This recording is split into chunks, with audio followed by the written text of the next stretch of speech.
9ാം ക്ലാസ്സിലെ അടിസ്ഥാന പാഠാവലിയിലെ 3ാമത്തെ യൂണിറ്റിലെ അവസാനത്തെ പാഠഭാഗമാണ് ഭക്ഷണവും ആരോഗ്യവും.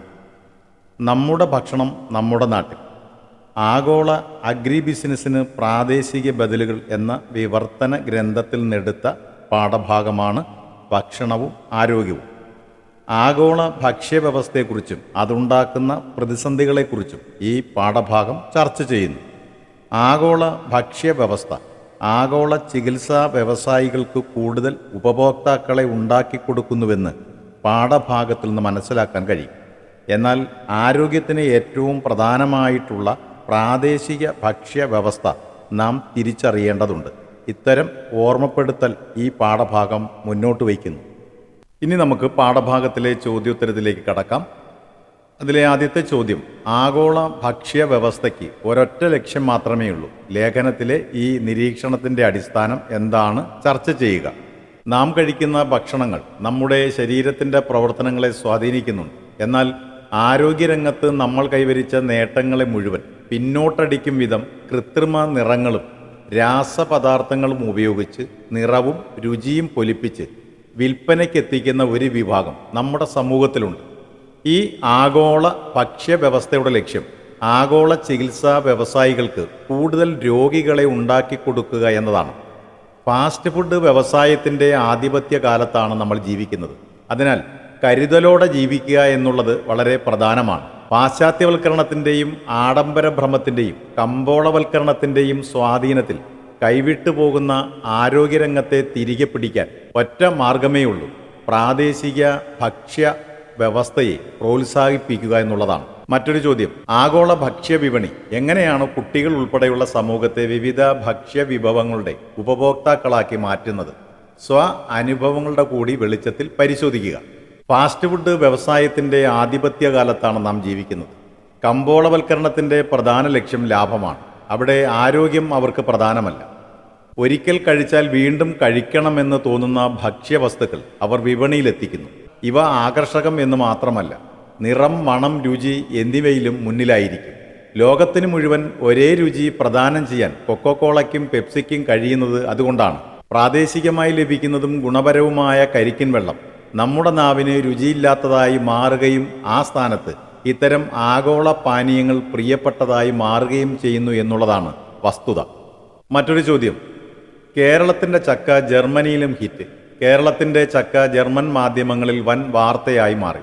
ജർമ്മനിയിലെ ട്രാവൽ വാരികയായ സ്റ്റെൽബുക്കാണ് നമ്മുടെ ചക്കയെപ്പറ്റിയുള്ള ആദ്യ വിവരണം ചിത്രങ്ങൾ സഹിതം പ്രസിദ്ധീകരിച്ചത്. ഇതോടെ മറ്റു ജർമ്മൻ മാധ്യമങ്ങളിലും ചക്ക മാഹാത്മ്യം വാർത്തയായി. കേരളത്തിൽ നിന്നുള്ള ചക്ക പ്രകൃതിദത്ത ഇനത്തിൽപ്പെട്ടതാണെന്ന് ജർമ്മൻ വാരിക പ്രത്യേകം എടുത്തു പറയുന്നു. അതത് പ്രദേശങ്ങളിൽ ഓരോ സീസണിലും ഉണ്ടാകുന്ന ഭക്ഷ്യവസ്തുക്കളാണ് പോഷക ഗുണമേന്മയിൽ ഏറ്റവും മുൻപന്തിയിൽ നിൽക്കുന്നത് എന്ന് ചില പോഷകാഹാര വിദഗ്ധർ തെളിയിച്ചിട്ടുണ്ട്. വാർത്തയും പാഠസന്ദർഭവും ശ്രദ്ധിച്ചല്ലോ. നമ്മുടെ നാട്ടിലെ തനത് വിഭവങ്ങൾക്ക് വലിയ സാധ്യതകൾ ലോകമെമ്പാടുമുണ്ട്. പ്രാദേശിക ഭക്ഷ്യ വിഭവങ്ങളുടെ ഉൽപ്പാദനവും സംസ്കരണവും വർദ്ധിപ്പിക്കുന്നത് വഴി നമ്മുടെ നാടിനുണ്ടാകാവുന്ന നേട്ടങ്ങൾ എന്തെല്ലാമാണ് കണ്ടെത്തി അവതരിപ്പിക്കുക. ആഗോള ഭക്ഷ്യവ്യവസ്ഥ വരുത്തിവയ്ക്കുന്ന ആരോഗ്യ പ്രശ്നങ്ങൾ ലോകത്തെ ആരോഗ്യ വിദഗ്ധർ വളരെ ഗൗരവമായി ഇന്ന് ചർച്ച ചെയ്തുകൊണ്ടിരിക്കുകയാണ്. ഇതിന് ബദൽ മാർഗം പ്രാദേശിക ഭക്ഷ്യ വിഭവങ്ങളുടെ ഉൽപ്പാദനവും സംസ്കരണവും വർദ്ധിപ്പിക്കുക എന്നുള്ളതാണ്. ഇതുവഴി നാടിൻ്റെ സാമ്പത്തിക നില മെച്ചപ്പെടുന്നു, മികച്ച ആരോഗ്യം ലഭിക്കുന്നു, തൊഴിൽ ദിനങ്ങൾ വർദ്ധിക്കുന്നു. ഇത് വിപണി ശക്തമാക്കാൻ കാരണമാകുന്നു. ചുരുക്കത്തിൽ പ്രാദേശിക ഭക്ഷ്യ വിഭവങ്ങളുടെ ഉൽപ്പാദനത്തിലൂടെ ലഭിക്കുന്ന നേട്ടങ്ങൾ ഏതൊരു നാടിനും അവിടുത്തെ ജനതയ്ക്കും സാമ്പത്തിക ഭദ്രതയും ആരോഗ്യ സംരക്ഷണവും ഉറപ്പുവരുത്തുമെന്നുള്ളതിൽ സംശയമില്ല. ഇതിനേറ്റവും വലിയ തെളിവാണ് ചക്കയുടെ പ്രാധാന്യം നാടും കടന്ന് മറുനാട്ടിലേക്ക് എത്തിയത്. മറ്റൊരു ചോദ്യം, പ്രദേശം പ്രാദേശികം, വ്യവസായം വ്യാവസായികം, കൃഷി കാർഷികം. മുകളിൽ നൽകിയിരിക്കുന്ന പദജോഡികളുടെ പ്രത്യേകത എന്താണ്? ഇത്തരത്തിലുള്ള കൂടുതൽ പദങ്ങൾ കണ്ടെത്തി ചർച്ച ചെയ്യുക. നാമങ്ങളിൽ നിന്ന് അതിനെ സംബന്ധിച്ച, അതിനെക്കുറിച്ചുള്ള തുടങ്ങിയ അർത്ഥം വരുന്ന മറ്റു പദങ്ങൾ സൃഷ്ടിക്കാം. അങ്ങനെ സൃഷ്ടിക്കപ്പെടുന്ന പദങ്ങൾ വ്യാകരണപരമായി നാമവിശേഷണങ്ങളാണ്. ഇവിടെ കൊടുത്തിരിക്കുന്ന ഉദാഹരണത്തിൽ പ്രദേശം നാമമാണ്. അതിൽ നിന്ന് സൃഷ്ടിക്കുന്ന പ്രാദേശികം വിശേഷണമാണ്. വ്യാവസായികവും കാർഷികവും ഇതിൻ്റെ അടിസ്ഥാനത്തിൽ വരുന്നതാണ്. മറ്റൊരു ചോദ്യം, വിളകളുടെ പോഷകമൂല്യമല്ല, ദൃശ്യചാരുതയാണ് ഏറെ പ്രധാനം. മുകളിൽ നൽകിയ വാക്യം അടിവരയിട്ട പദത്തിൽ ആരംഭിക്കുന്ന വിധത്തിൽ അർത്ഥവ്യത്യാസം വരാതെ മാറ്റി എഴുതുക. ഇവിടെ ദൃശ്യചാരുതയാണ് അടിയിൽ വരയിട്ടിരിക്കുന്ന പദം. ദൃശ്യചാരുതയാണ് വിളകളുടെ പോഷകമൂല്യത്തേക്കാൾ ഏറെ പ്രധാനം എന്ന് എഴുതി നോക്കുക. അപ്പോൾ പ്രാധാന്യം നൽകേണ്ട പദത്തെക്കുറിച്ച് നിങ്ങൾക്ക് നന്നായി മനസ്സിലാകും. മറ്റൊരു ചോദ്യം, ആരോഗ്യമുള്ള തലമുറയ്ക്ക് ആരോഗ്യകരമായ ഭക്ഷണം, എല്ലാവർക്കും ഭക്ഷണം എന്നീ വിഷയങ്ങൾ ഉൾപ്പെടുത്തി ലഘുലേഖ തയ്യാറാക്കുക. ലഘുലേഖ തയ്യാറാക്കുമ്പോൾ പ്രധാനമായി ശ്രദ്ധിക്കേണ്ട കാര്യങ്ങൾ മുൻപ് ഞാൻ പറഞ്ഞിട്ടുണ്ട്. ഒന്നുകൂടി ഓർമ്മിപ്പിക്കുകയാണ്. സാമൂഹികമായി പ്രാധാന്യമുള്ള പ്രശ്നങ്ങൾ അടിയന്തരമായി പൊതുജനങ്ങളുടെ ശ്രദ്ധയിൽ കൊണ്ടുവരുന്നതിനാണ് ലഘുലേഖ പ്രയോജനപ്പെടുത്തുന്നത്. ഉപശീർഷകങ്ങൾ നൽകി ആശയം ക്രമീകരിക്കണം, ലളിതമായ ഭാഷ ഉപയോഗിക്കണം, ആകർഷകമായി ക്രമീകരിക്കണം. നമുക്കതിൻ്റെ തലക്കെട്ടായി ആരോഗ്യമുള്ള ഭക്ഷണം, എല്ലാവർക്കും ഭക്ഷണം എന്ന് കൊടുക്കാം. ആരോഗ്യമുള്ള തലമുറയ്ക്ക് ആരോഗ്യകരമായ ഭക്ഷണം എന്നതോടൊപ്പം എല്ലാവർക്കും ഭക്ഷണം എന്നതായിരിക്കണം നമ്മുടെ ലക്ഷ്യം. എന്നാൽ നമ്മുടെ ഭക്ഷണ സംസ്കാരം തന്നെ ഇന്ന് മാറിയിരിക്കുന്നു.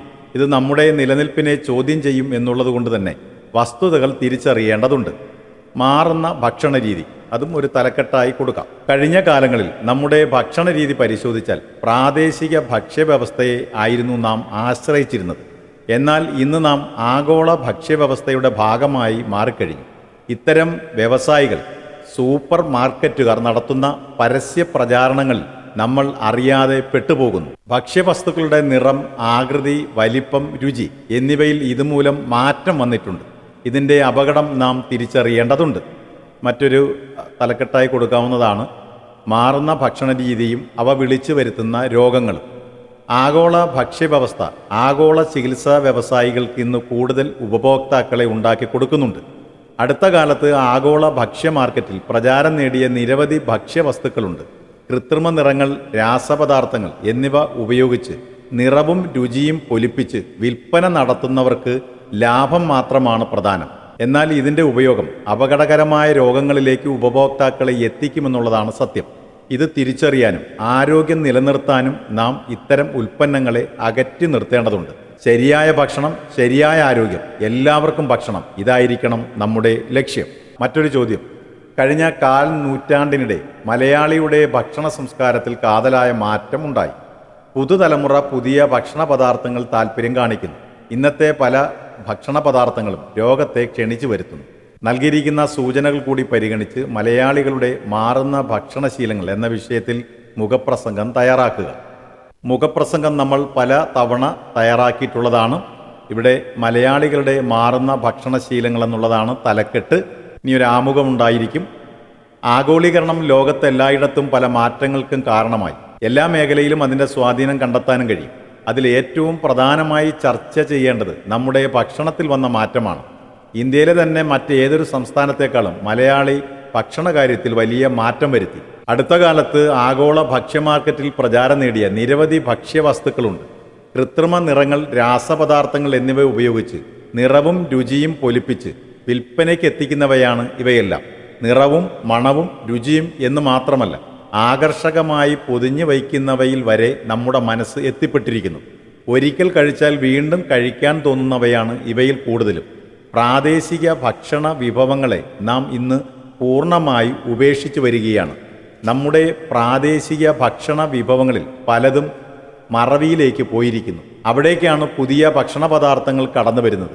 ആഗോള ചികിത്സാ വ്യവസായികൾക്ക് ഉപഭോക്താക്കളെ, അതായത് രോഗികളെ സൃഷ്ടിക്കുകയാണ് ആഗോള ഭക്ഷ്യവ്യവസ്ഥയുടെ ലക്ഷ്യം. പ്രാദേശിക വിഭവങ്ങൾ കൃത്രിമത്വം കുറഞ്ഞവയാണ്. അവ ആരോഗ്യം പ്രദാനം ചെയ്യുമെന്നുള്ളതിൽ സംശയമില്ല.